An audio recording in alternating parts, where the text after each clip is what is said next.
Okay, magandang araw sa atin. No?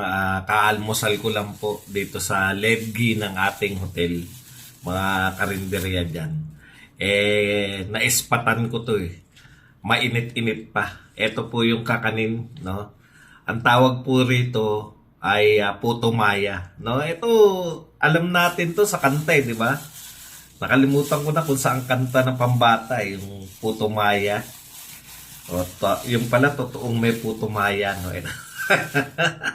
Dalawa daw ang flavor. Ito yung may, hindi ko alam kung ano yung munggo yata yan.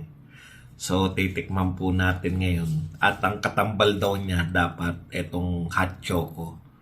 Na sila lang din yung nagano, no? Sasawsaw natin. Masarap kumain ng mga kakanin na ganito. Ito sa Cebu ko lang po nakita. Siyempre sa mga kanto-kanto lang natin to. Ito, tikman po natin kung ano pong lasa. Wow, what? Yung hot choco niya, choco talaga na ibang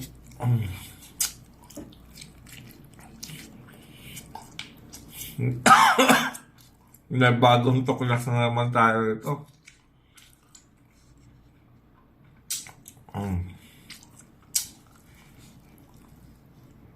No. Ang dami kong nakikitang kumakain dun eh. So alam niyo naman, curious tayo, lalo na pagkain. Tingnan natin. Sarap. Kahit kakakain ko pa lang sa karinderya. 1.5 rice. Todo na naman. Tikman naman natin kung may pagkakaiba itong puti. Ayos. May kakaiba sa lasa, no? Sarap.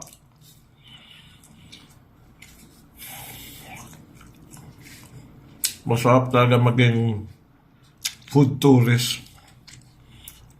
Enjoy na enjoy.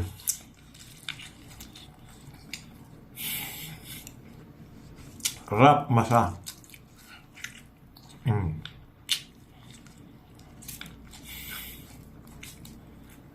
Tapos nakikita ko, iniinom din to.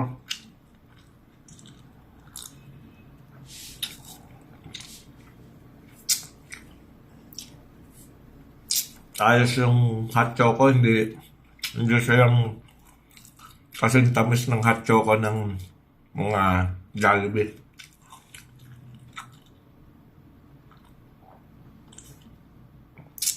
Ayos. Dahil busog na ako, tinikman lang natin. Kaya abangan nyo pa yung mga adventure natin sa food adventure natin. Kung saan man lupalop tayo. Mula po rito sa Cebu, Badong Aratiles po.